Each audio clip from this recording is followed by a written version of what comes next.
Hey there, YouTube. I just got back from a long road trip from Houston, Texas, and look what followed me home. Did you miss me? Oh man, you're really purring up a storm. That's a camera.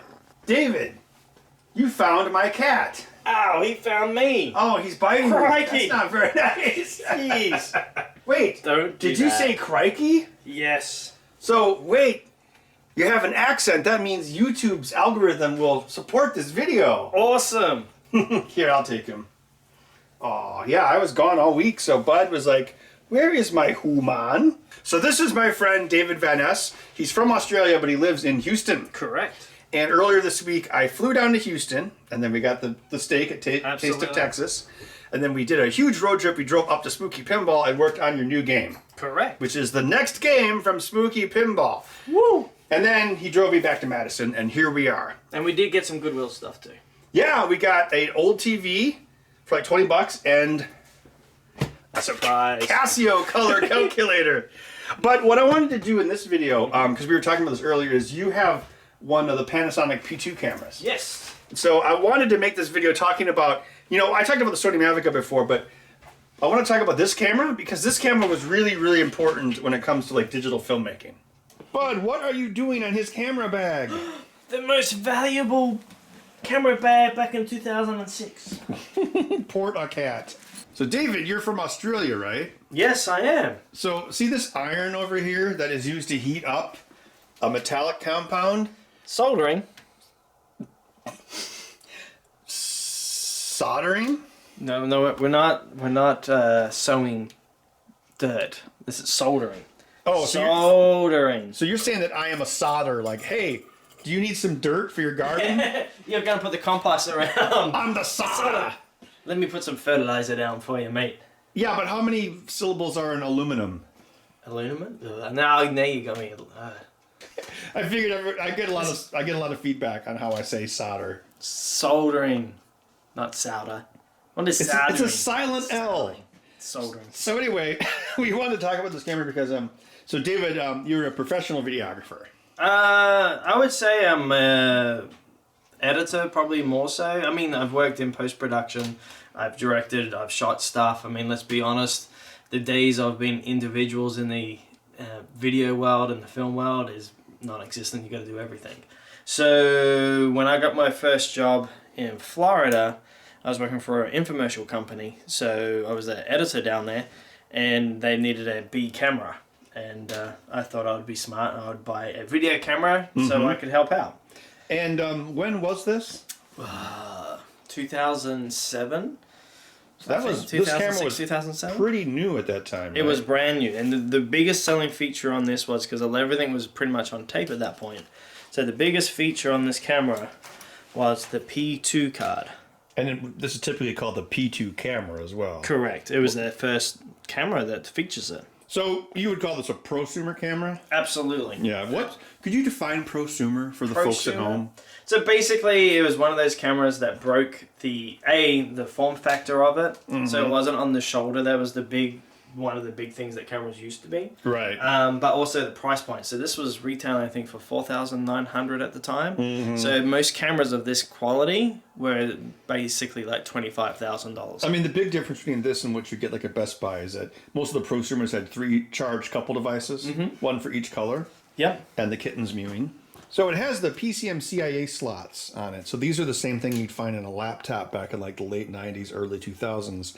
And this is what stores the data. Now these were really expensive. I mean, they're almost as expensive as the camera. Yeah, and they're still expensive now. I think they're still about $300 a piece. And now I'm talking about 64 gigabits because that's as high as I think they went on these. Gigabytes, but yeah. And basically the cool thing about it was this was like a film cartridge. Like you could basically record, you would have 2 in here. Yep. And it would record onto one and then automatically switch over to this one. And you could actually hot swap this out. Yeah, that's what we usually did. Yeah, download the data while it's still recording on the other one, and then just come back and just keep on going. Yeah, so the reason I thought this was interesting, because this is actually the same model camera we shot Posthumous Woman with. That was the first movie I shot all digitally. Yep. And it was with this camera. And the first model, which is what you have, it actually has a DV tape transport drive as well. And it never actually recorded in HD. It was only recording an SD to the tape. Oh yeah, is that okay? So you're talking about mini HDV. Wasn't that a Sony thing? This is the DV cam. Right. So this would be like The DVC Pro, because HD cam was Sony. Yeah. So this was the competitor to that. So it would take the standard mini DV tape, which has been around since like 1996. Correct. And this would record like what, NTSC 480. Yep. I, right? Interlaced. Yep, 4080i. Yep. Right. But then SD. But then Sony had a format where you could take that same tape that was intended for, well, it's intended for like standard definition digital, and you could actually record like HD cam. Yeah. But obviously it was a higher compression rate. Correct. That was really popular like in like the mid 2000s. Before like obviously the advent of solid state. Well, and the biggest problem is like once you record everything on tape, which was pretty much the standard at that point, you had to dump it. You had to dump it, and you'd always have quality loss. You know, when you start recording on digital, you lost nothing, and also the transfer rate was. You wouldn't have quality loss on digital tape. Not on digital tape, but you're talking about like in the analog days. Correct. And you'd have a capture card. Then you had to worry about dropped frames. Remember? All the time. Now we're talking like mid 90s. Now we're going back to the past. And I want to say, like, I've seen pictures inside of this is actually like, it's kind of like an array of SD cards. Like, yeah, like you were saying, they're basically four of them, I want to say. Backed up with each other. 1, 2. And you say there's an adapter where you can stick an SD card into this and then stick it in your camera, but this camera is too old for it to Correct. work. So you got me really excited because you asked about it, and I went online, and they were selling, Panasonic sells this card with an SD slot in the back of it. Right. So, like, I got really excited because when I bought these were like $600 a piece at the time. They're still expensive. So what I ended up buying, because it was half the price, was this portable hard drive. Oh, cool. And it firewired into it? Firewire in, firewire out. So that would hook into the firewire port. Right. No.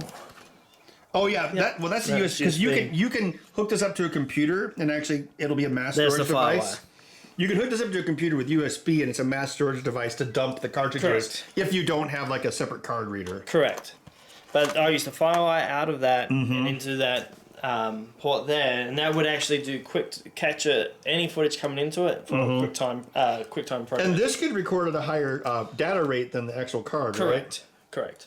So we're talking about the FireWire port now. FireWire also had like tape transport control back in the digital tape days, right? Correct. You could control the tape device through your capture program on the computer. So you could basically send commands, hey, fast forward, stop, set in point, set out point, and then perform capture. As long as you had time code continuously recorded. Oh yeah, that's right. If it didn't, it would skip. It would skip. So what you could do is you could take a tape and just record black for the entire tape, so it had a continuous time code. So then when you rewind it, then when you record, you wouldn't have any gaps. Yeah. Well, actually, so this camera would do continuous time code recording out. Okay, so, but that's what if you're capturing directly to a hard drive. Correct. Yeah. So like when we did Posthumous Woman. I had a big laptop back then, and it had a PCM CIA slot. So yeah, we would actually just pop. We take we didn't take it necessarily out on location with us, but we would get back to base wherever that was, and then we would take the footage, put it into the laptop, make sure it was good, and then use the laptop to dump it to an external hard drive. Yep. Then we could erase the cards and put them back in. Or if you have two cards, you're basically dumping one while you shoot the other. Yeah. And so the thing that's important to notice about this, like it wasn't the first digital solid-state camera, but it was the first practical, high-quality digital solid-state camera that was affordable. This became the camera for documentary filmmakers because it basically, you could throw this around and it would do so well. Doesn't this have this has a coaxial data output on it, or am I thinking of the newer ones? All right, over here. So you had your video out here, and then there was a breakout piece here. This is your okay. So this was different than the one we used on the Ben Heck show. Correct. So you probably had the newer version. So going back to that P2 card I was telling you about with the SD card in the back, this was too old to be adaptable to that. But the model after this was compatible. And like with this one, you had 2 XLR inputs, and it also provided phantom power. Yep. And then this thing records 4 channels of mono 44100 PCM audio. Yes. So you could get your reference here, and then with your wireless labs, which is what we did when we started doing the Ben Heck show, you get basically perfect audio. Yep. Because later on when we did the show, when we switched to SLRs, then we had to, we didn't slate it, but because you can auto synchronize now in Premiere. Yeah. So that was actually something really handy, because we actually used We used a smaller, like, handheld camera, but we used this one for the master audio, and it was uncompressed audio, so it was PCM 44100 wave. Yes. This also has a nice neutral density filter from what I remember. Yes. What's a neutral density filter? Oh, no, you're killing me. Well, you know, it cuts out the sunlight, and this is like, which way? It was counterclockwise? You gotta untwist. It's a huge lens. Even by today's standards, it's a pretty big lens. I did not come. Put my hand next to it. I mean, obviously, a negative of this for super professional use is the fact that it's a fixed lens. That was the biggest downfall on this camera, because every time we would make short films, and the big rage is having depth of field on to make it look more like film. Yeah. And because you can get the depth of field, it just didn't feel like film. It felt like documentaries. Right. So we actually ended up getting a big adapter that was an inverse mirror, and then you put a digital SLR lenses on the front of it, Right. so that you would get that depth of field. Oh yeah, actually, there is a thread on here for like a wide-angle conversion lens, right? Yep. I think we use that for some of the action sequences on Posthumous Woman. Like anytime the camera's gonna be handheld. And that's kind of weird. Like the little camera, like the one I'm using right now in my hand, it actually can do depth of field better than this. Yes. Because it has a smaller lens. Yep. And then you have your tripod or your shoe mount up here. Shoe mount, which I would always put my lapel mics on there. I remember this feature, the secondary trigger. So like if you wanted to carry the camera, if you're doing you could push this button to start recording. Yep. Oh, and you man. control your zoom in, zoom out as well. Oh yeah, there's another one. Oh yeah, there's two of them. Yeah. So yeah, well, stick your hand through there. Ooh. Yeah, you've got that, and then you've got that. Oh, you could have two hands on the camera. Yeah. Run and gun. Okay, so this shoots 720p progressive at what? 3 frame rates or Yeah. So you got 24. 30 and 60? Does it do 720 60p? I was just looking. Because 720 in broadcast is always progressive, right? There's no interlay 720 mode. No, it's always Okay. progressive. So this did 1080i 60i, no 1080 60i. Yep. 1080i 1080i 30 and 1080 30p. Okay. And then there was PA 30PA. Mm-hmm. Then you went down to 720p, and then you had the PN and the 24p. Wasn't there a slightly faster 720p mode, like 40 or 50 You could frames a change the second? frame rate, yes, but I never had to use that Right. when I was shooting my Yeah, stuff. well, we shot Posthumous with 720. Yeah, the battery's dead. And that was another big thing about this. This was the first affordable camera where you could shoot 24 frames a second progressive. Yep. And then you could also do it in 1080 mode. Although I think it used like a weird pull down, so it's actually technically filming 1080 at 60 fields a second. And then pulling it down. Yeah, by that we mean they kind of they mix frames in such a way that it's recording it at 1080 60 fields a second, but when it's output you get the approximation of this doesn't actually have 1080 24, did it? I guess we could look in the menu. I think it did. So it shoots widescreen, but the screen is 4:3. Oh, letterboxes it, right? It letterbox it. So when you go to 480, it goes full. Like if you're recording the tape. Correct. Can you record digitally solid state 480 as well? Yes. Okay.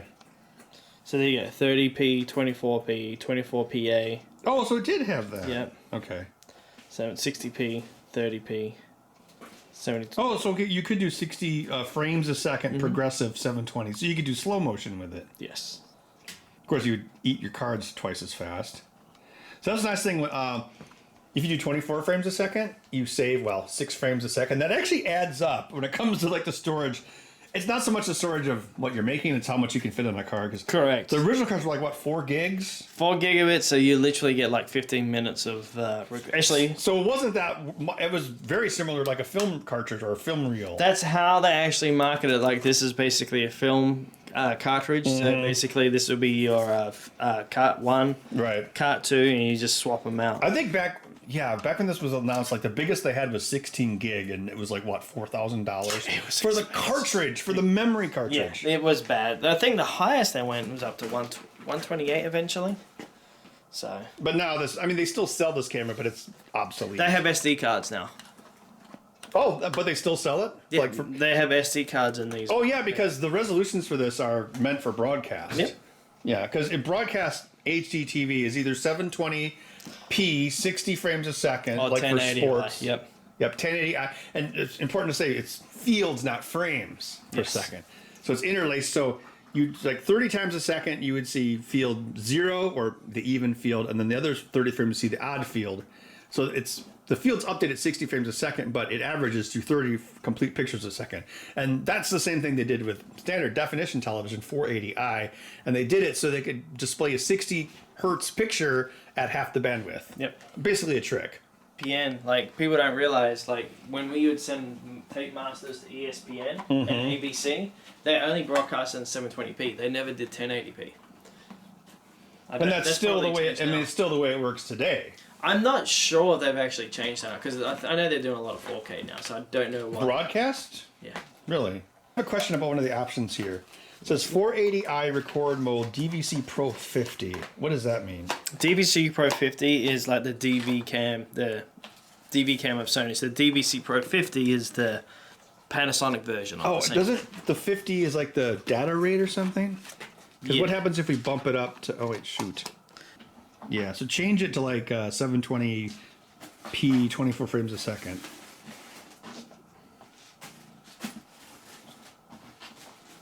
Now it's still says those are grayed out for. Yeah, so you can't change them. But okay. if you take it to, actually, I might have it in film mode. Mm-hmm. You know, if I knew that cat liked camera bag so much, I would give it my old camera bag because it's ancient. Looking for the. It belongs in a museum. The film mode? Yeah, so you had film mode and video mode. So what's the difference? So video mode, you were locked into your recording frame set, your frame rates. Mm-hmm. And then if you switched over to film mode, you can actually change your frame rate. Oh, so you could under or over crank it. Correct. I don't remember how high you could go. It was saying 60. Oh, that makes sense because that's also the maximum frame rate. Well, that's cool. So you could slightly under crank action and film it. Then when you played it back at the proper frame rate, it would appear sped up. Yep. Obviously, you're like, what, a year younger than me? Yes, sir. So we've both been doing digital videos since the 90s. How much of a revelation was it just not having to dump the tapes? Oh, it was huge. It was like when you work in post-production, that was the big time suck. Like we used to have to charge clients an hourly rate for every time we would digitize their footage. Because you wouldn't digitize everything. Nope. Because I would usually digitize like the 2 best takes and then maybe a spare one. Yep. Because back then, in 20 years ago, like you might have like an 80 gig hard drive. Yes. So you had to be careful. And then all we had to do this time, right, is like that's the prevalent of digital filmmaking, where it's like you just import the whole lot, import all the footage. We'll let the editor take care of it, which sucks on our end because at least if we had an edit sheet, we knew it was take 4 or take 3. Where now we literally have to watch everything. And obviously in film and television, they still make those type of notes. But when you get to low-end production that we end up doing most of the time off, it's just like, here it is, go for it. Would you say the fact, it's a double-edged sword. So you basically don't have to do the time-consuming, like horribly time-consuming, awful tape capture, but then you end up with every take. So you have kind of maybe an embarrassment of choice when it comes to the editing. Maybe too much choice. Correct. So when you had a director on set, they had to commit to something. Right. Right. Now you're in the situation of I'll be sitting in a film edit, and I'm not talking about big feature. I'm talking about the low budget horror, low budget films, and they basically, well, I remember a take that we can take, and then we can switch it around. It's just like it allows people create more creative freedom. But it doesn't make them commit to their vision. Right. So it's not like cut, print that, correct. We're gonna take that take. No, it's like, oh well, we'll do it one more time. We're not burning for film because film was a huge expense. Yes. Now it's just like, oh, you can just keep shooting as long as people are on set, keep shooting. Yeah, and then when you're done, you just throw it on a hard drive. Like I have all the footage I ever shot. I just have it in hard drives in my fire safe. Yeah. And it takes up less space than my DV tape collection. Okay, so we're now shooting with a Panasonic P2 camera, a 2006 model digital camera. So what should we talk about? I know, how about landscaping? This flower bed was originally crappy architectural timbers laid down at the same angle / grade as the earth itself, and it looked really stupid. And I said, I can't let this stand. I need to have a flower bed that can stand for the ages, a flower bed I can be proud of. These architectural timbers were laid down against the flower bed with no thought for aesthetic value or property value slash curbside appeal. So I ripped out these timbers and I started over using the most well-known building material ever since the time of the ancient pyramids. Yes, that's right, I'm talking about stones, or concrete made to look like stones. Here's what you do. You go to your local store and you buy retaining wall stones. See that little lip? And then you stack the stones on top of each other, and the lip goes against the other stone. And then when the dirt, which here will be represented by my foot, dirt's pushing against the stones, but it's got that lip, so it stays put. Now, if you didn't have that retaining lip and the dirt came down, well, your stones would just tip right over. So how do you go about putting down stones? Well, first of all, you go to your local Menards or Home Depot or Lowe's or whatever it is, and you buy a bunch of stones. So you get your retaining stones and then your capper stones. In this case, I measured everything ahead of time and used a calculator, of which I own many, to figure out how to do it. So we have 1, 2, 3, 4, 5, 6 layers of stone and a capper stone. And the idea is everything is level to gravity, not the ground or the grade. The first level of the stone was buried halfway into the earth. So these are approximately, or exactly, 3.5 inches. So this is put into the earth 1.75 inches. The first one is buried halfway, and then you got 1, 2, 3, 4, 5 layers above that. But then as you go up the grade of the earth, you have to start burying them at different depths so everything looks straight. Wow, look at this. It's a capper stone, but I custom cut it using my angle grinder. I used a diamond tip bit made of fake diamonds, not real ones. Well, they're still real diamonds. It just means that no one suffered for you to get the diamonds. Anyway, a diamond of some kind, coated bit, and then I cut it to fit as a perfect keystone shape. When you're putting down your base, you want to dig about 4 inches deeper than the stone actually is. You fill that up with gravel. Then on top of it, you put leveling sand. Then you take your tamper, smash the stones down into the sand so they're all level. You use a level just like you would with wood, and then you make sure everything's straight and level to Mother Earth. So what we do here is we put the stones halfway into the ground until you can't see them no more. Then we stop using them, which saves money. So everything is level to the planet's gravity. And as we go along, going down the grass, we go from 4 layers down to 3. I need to mow my lawn, by the way, and eventually 2. And don't worry, I don't have a dog, so me crawling like this isn't a problem. Finally, we get over here, and we have a half-buried stone, just like we did at the start. 1 rock, and then our capper stone, and it goes the same level, more or less, compared to the vinyl as everything else. Now, you might be thinking, what do I do with all the extra dirt that I have? Well, I'll show you what I did. I took the dirt that I dug up from Mother Earth, and I put it into the flower bed. Because just like those timbers that slanted downhill like a lazy river, flower bed also slanted downhill. I want the flower bed to be level with these stones. So as I moved the dirt out of the ground, I threw it back in the flower bed. Now, when winter comes and all these plants are deader than a doornail, I can cut them all off and rake the dirt flat to make a brand new flower bed. And then, when Mother Nature decides to shine her graces on us once again in March, the plants will come up in an even playing field of levelness and beauty. Stones are an easy and affordable way to make your yard look beautiful. Why, these stones were less than $2 each. So the main cost doesn't come from your wallet, it comes from elbow grease. So look into stones for home and yard beautification today. David, what do you think about my zero production value mantra? I think it's perfect. Because nobody cares No anymore? one cares anymore. As long as it's entertaining, we're gonna put it on a show. Don't you feel disenfranchised by that? 100%. Professionally, it's really depressing. I ran into that with Max a lot. Like, I'd always be in a hurry to get shots for the Ben Heck show, and he was like, "No, it has to look good." Of course, for him, he wants his own work to look good, so we would clash about that a lot. But doing my own stuff, I don't give a crap. It's so big. There's all these controls. Instead of trying to do everything with like a little DSLR touch screen. There's like all these buttons here, here, here, here. But it probably weighs about like 7 pounds. If Not that. that bad. I love doing this like action shots. Yep.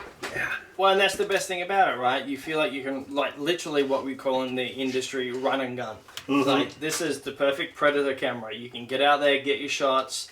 They're always in shot. Good autofocus on it. Does this have the thing where you have to disengage the servo for the zoom? You can do it by hand or you can do it by auto. And that's cool. And it has the distance, right? Mm-hmm. Inches or feet? feet. So you got, what was it, 4.5 to 50, Cool. 55. So you can fine tune focus here Correct. and telephoto here. Yeah, it was a very cool camera. So yeah, even though things like this seem obsolete now, even though it's only 14 years old, to really understand how useful it was and how much of a game changer it was, you kind of had to be there. Much like the Sony Magica camera, if you're using it professionally at the time and you experience the transition, you're like, oh my gosh, this camera's amazing. So yeah, David, thank you for bringing this along on our long road trip. And it's a pretty cool camera, and hopefully you can use it in the future for more of your projects. I think we should shoot, if like, depending on what the footage is like, we should shoot some more stuff with it, I'm thinking. Who knows, right? Oh yeah, so now you have an accent which should be good for YouTube's algorithm. Correct, so kookaburra, platypus, and g'day. What about wombats? Wombats? I don't like wombats. No, I thought you don't like koala bears. Koala bears? You mean drop bears?